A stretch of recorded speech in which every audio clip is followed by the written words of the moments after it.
سروران گرامی، الله سبحانه و تعالی در این مورد دلایل بیشماری داد. در این آیه کرسی که همه شما امروز مردم به مشکلات سختی گرفتارند، میگن جادوگرها هجوم آوردن، زن و بچه های ما را پریشان کردن، زنان سرازیرن به جادوگرها، زنان سرازیرن به کهنه، اونهایی که از جنها خبر میگیرن. پیش جنوکی ها ساده بگین اینها همه ظلمن. این صفات اهل قرآن نیست. این آیه کرسی که صفات و الله سبحانه و تعالی ذات بی مثل و مانند را برای ما معرفی کرده. اگر قرآن نمی آمد شما چی میدانستی خدا کیه؟ من چی میدانستم خدا کیه؟ خدای لایزال در این قرآن حکیم آنقدر که خودش را معرفی کرده و انبیا را معرفی کرده و اولیاء را معرفی کرده، باقی احکام را اجمالا برای رسول الله گذاشته. نماز را به این کیفیت شما میخوانید قرآن تشریح نکرده، روزه را تشریح نکرده، اینها را رسول الله بیان کرده. احکامات معاملات و غیره، این ابواب فقهی که اینقدر کتابهای فقهی بزرگ نوشته شده در طول تاریخ بشریت، اینها خدا را معرفی نکردن. چرا؟ الله سبحانه و تعالی در قرآن عظیم و شان، امروز جلسه قرآن است، اگر میخواهید خدا را بشناسید که خدا کیه، خدا در قرآن خودش را معرفی کرده. از همه بیشتر الله سبحانه و تعالی ذات بی مثل و مانند را برای ما معرفی کرده، انبیا را برای ما معرفی کرده، اولیاء را برای ما معرفی کرده، فرشته ها را برای ما معرفی کرده، شیاطین انس و جن را هم برای ما معرفی کرده. سروران گرامی، اونهایی که دنبال جادو میروند، جادو بله یک ترفندی از ترفندهای این انسانیت در بشریت بوده است. در برابر انبیا جادوگرها آمدن، به خود رسول اکرم صلی الله علیه و سلم جادو کردند و اون انسانی که ایمان به قرآن داشته باشد، ایمان به محمد رسول الله داشته باشد، هرگز دور بر جادوگر نمی رود و از شر جادوگر به خدا قرآن عظیم و شان بزرگترین مجرب است. دو معوذتین آخر خاص خدا اینها را نازل کرده بود هنگامی که سرور کائنات صلی الله علیه وسلم را جادو کردند. لحظه اونجا خوب خدا نشان داده که ما چطور از شر این بلاها به خدا پناه ببریم. پیغمبر گرامیش را میگه که ای پیغمبر، از شر نفاسات تو باید به من پناه ببری. از اونهایی که بر گره ها پف میکنن، گره میزنن و دم میکنن و بین زن و مرد اختلاف ایجاد میکنن یا در حواس مردم اختلال ایجاد میکنن، بر اثر این سحرها خدا به پیغمبر اسلام صلی الله علیه و سلم دستور داده که پناه به ذات عالی من خدا بیار. قل اعوذ برب الفلق. الله ما چی میدان؟ اگر قرآن نمی آمد ما میگفتیم بس که به ما مشکلی که گیر میکرد به انبیا و اولیاء باید پناه بگیریم. الله به پیغمبر اکرمش، به سرور کائنات محمد رسول الله فداه ابی و امی، اشرف مخلوقات، اکرم مخلوقات، به اون هم دستور میدهد که تو باید در پناه من خدا بیایی، دیگر راهی نداری. بگم پیغمبر من اعوذ برب الفلق من شر ما خلق، من به پروردگار فلق از شر تمام مخلوقات خدا پناه به خدا میبرد. به رب فلق من شر ما خلق و من شر غاسق اذا وقب. تاریکی هم مشکلات دارد برای انسان. و من شر النفاثات فی العقد و من شر حاسد اذا حسد.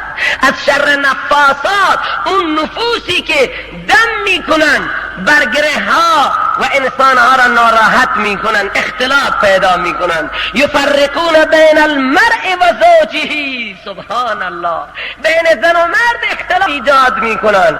خواهران محترم، خواهران بسیار محترم، نروید پیش اینهایی که نه دنیای 150,000 تومانی شما را میگیرن، 100,000 تومانی شما را از جلوی این شوهر میلیاردر 100,000 تومان بر میدارید که بله این شوهر را به خود من جلب کنیم تا زنی دیگر نگیرد.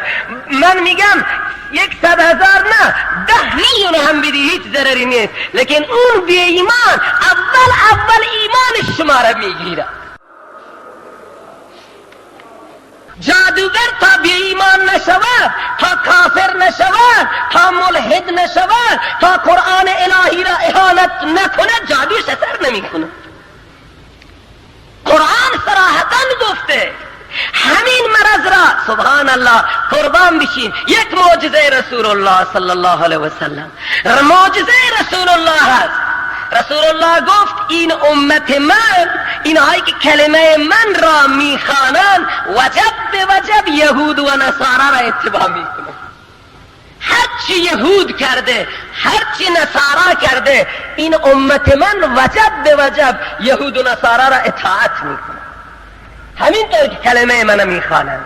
الان هم ما میبینیم که در بودهای مختلف از یهود و نصارا دارد اون امت اطاعت میکند، لیکن در این بود الان امروز به من گفتن جادوگرها زندگی ما را تلخ کردن. مولوی صاحبتون در این مورد صحبتی بکن، مجبور من که الان ذوقم نبود تو این قسمت، اون قسمت رفتم. الان همین یک بودی از کفر و شرک هست، انسانها نمیدانند.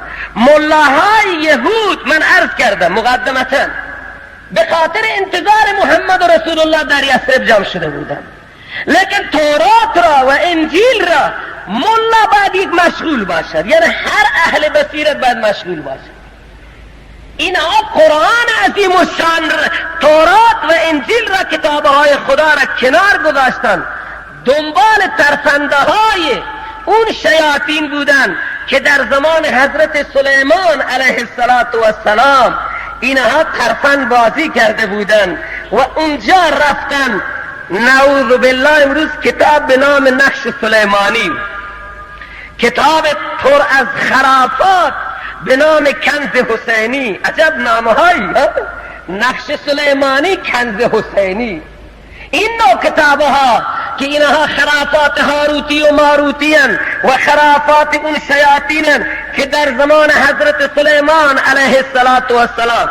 فقط آیه 101 آیه تقریبا 102 این دو آیه سوره بقره را ترفنده های ملاهای یهود و نصارا را قرآن عظیم و شان ذکر می کند. کاش که ما وقت می داشتیم، فرصت می داشتیم که این ترفنده ها را در عصر رسول الله انجام دادن. نعوذ بالله جادو می کردن ملاهای یهود و نصارا و به پیغمبر خدا سلیمان علیه السلام نسبت می دادن. می گفت سلیمان این همه حکومت، این همه مرغها و مورها و بادها به فرمانش به خاطر همینها بوده. الله سبحانه و تعالی جایی این پیغمبر خود را بیان کرد و گفت اگر بعد تفسیر کردم، اگر منطق تیر بهش دادم، اینها همه عنایات من الله سبحانه و تعالی. از زبان زیبای سلیمان حکایت کرد که بدبختها چرا به سلیمان نسبت میدهید؟ سلیمان اون کسی بود که یک روزی گفت یا ایها الناس علمنا منطقت، مردم این نطق مرغ ها را خدا به ما تعلیم داده. و چقدر این پیغمبر متواضع بود پیش خدا، با وجود این همه امکانات دنیا که خدا در اختیارش گذاشته بود. جنها برایش تمام کارهای حکومتی ساختمانی حضرت سلیمان را اینها اداره می کردن، لیکن الله سبحانه و تعالی گله می کند. فقط من آیه ها را می خوانم. خدا گله می کند از ملاهای یهود و نصارا. توی این امت هم الان همین گرگه های یهودی به نام مسلمان جاه افتادن، ایمان انسانها را می گیرن. خدا میگه لما جاءهم رسول من عند الله مصدق لما معهم نبذ فريق من الذين اوتوا كتاب الله وراء ظهورهم كأنهم لا يعلمون.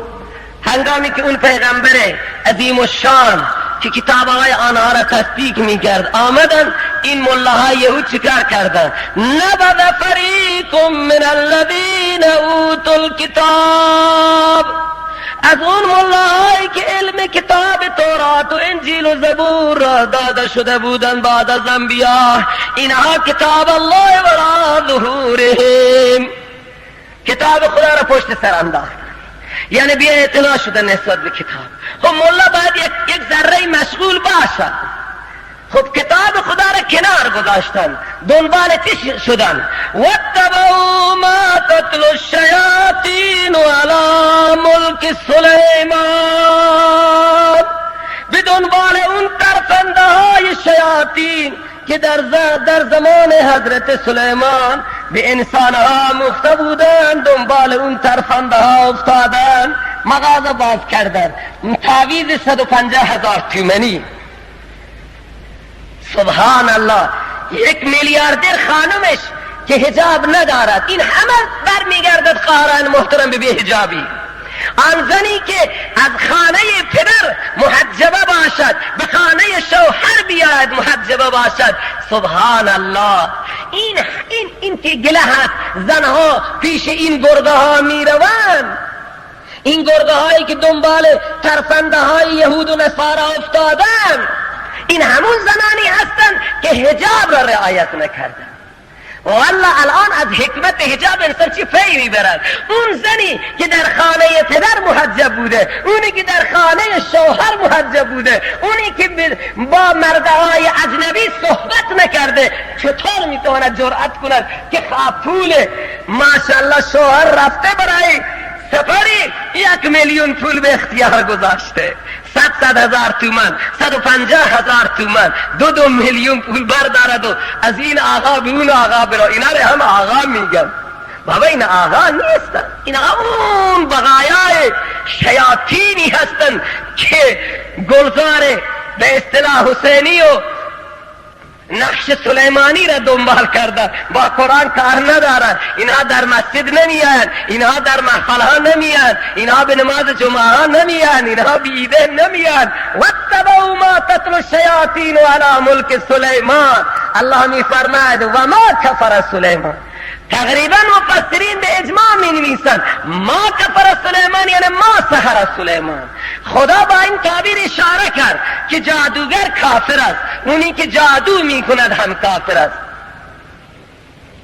حضرت سلیمان کافر نبوده، و ما کفر سلیمان ولکن الشیاطین کفروا، این شیاطین انس جنی بودن که کفر کردن یعنی سحر کردن.